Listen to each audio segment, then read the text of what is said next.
For today's video of how to take care of plants is I'm going to share with you how to take care of our Dracena reflexa o tinatawag na Song of India. Hello everyone! Hello mga ka-jungle! So you are going to love this episode dahil i-share ko sa inyo kung paano natin alagaan itong ating halaman na Dracena reflexa. Yes po, the scientific name of this plant is a Dracena reflexa and the common name naman niya is Song of India. So, native po itong halaman na ito sa bandang oceanic ng India. Yes, dahil nga tumutubo po siya sa mga mababatong lugar which is bandang may dagat. So, makikita nyo sa mga summer area, di ba may mga mababatong lugar na pumapaligid sa mga island, doon sila tumutubo. Makikita nyo maraming mga ganitong halaman. So for today, i-share ko sa inyo kung paano ito alagaan. And disclaimer lang mga ka-jungle, ang i-share ko po sa inyo ay based sa aking experience sa pag-aalaga dito sa ating mga Dracena reflexa. Since common naman po ang halaman na ito at very traditional at alam ko familiar kayo dito sa halaman na ito kasi makikita nyo ito sa paligid ng mga garden, yung ating mga lolo o lola natin or mga tita natin, meron nitong halaman na ito. Then, pinapasok din ito kapag merong fiesta, di ba? Mga pan-design sa ating bahay. So, ang pag-aalaga dito when it comes to indoor, kasi pwede itong ilagay sa indoor and outdoor. Sa pag-aalaga sa indoor mga ka-jungle, when it comes to light requirements, pag nakapasok ito sa bahay, iba po ang requirements o ang pag-aalaga dito. Since yung ating mga Dracena reflexa need siya ng bright light, dapat nandun siya sa malapit sa window o bintana natin para makakuha pa din siya ng enough light na masustain yung photosynthesis. And then, sa pagdidilig naman dito, if ever nandun siya sa loob ng bahay, pwede nyo siyang ilabas sa pagdidilig para hindi magkalat yung inyong bahay. And kung mag-fertilize kayo dito sa ating mga Dracena reflexa, mas better siya i-fertilize sa loob ng bahay kesa doon sa ating labas para hindi masunog yung kanyang dahon. Kasi yung mga fertilizer natin, may instances na nakakasunog po siya ng mga dahon ng ating mga plants. So when it comes to outdoor naman sa pag-aalaga, if nasa labas sila ng bahay, katulad dito, nasa outdoor siya and open space, mas gustong-gusto nila yon at mas tumataas, lumalaki, dumadami po ang kanilang mga branch. And gumaganda po yung mga dahon, nagiging green kagaya dito.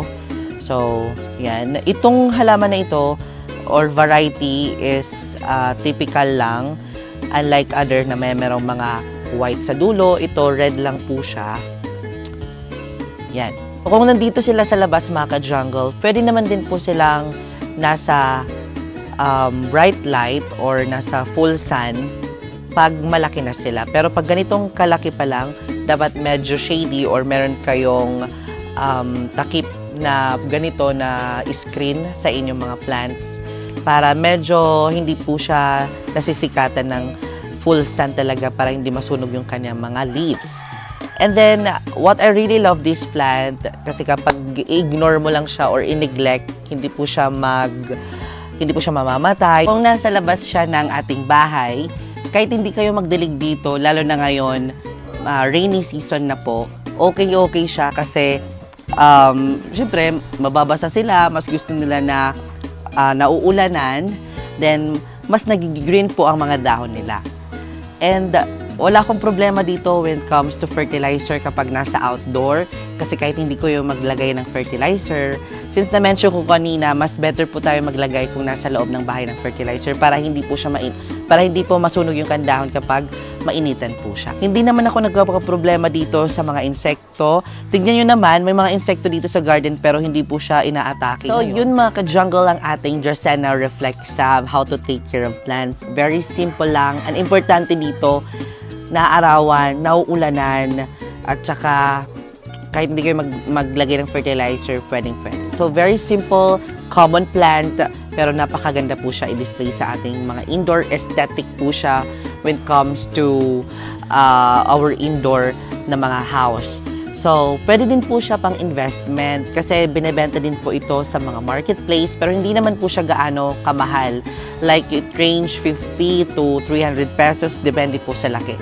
Pero may mga bonsai din na ginagawa ng ganito. Yung parang malaki po yung branch, tapos maliliit po yung kanilang mga dahon. And then, I think yun yung mahal. And then, yun po mga ka-jungle ang pag-aalaga dito. Based lamang po sa aking pag-aalaga dito yung shinare ko. And then, depende din po sa inyo, pwede din po kayo mag-share ng mga idea kung paano nyo inaalagaan, kung meron kayong ganito, kung paano nyo na napapamaintain. Then, pwede nyo kayong mag-message sa akin, Facebook page, share your thoughts, share your picture sa inyong mga plants, kung paano nyo po inaalagaan ang inyong mga Dracena reflexa. Ayan mga ka-jungle, i-comment nyo naman kung meron kayong nito.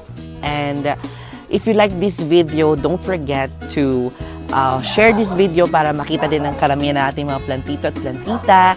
And yun lang. And I will see you next episode because more plant, less stress.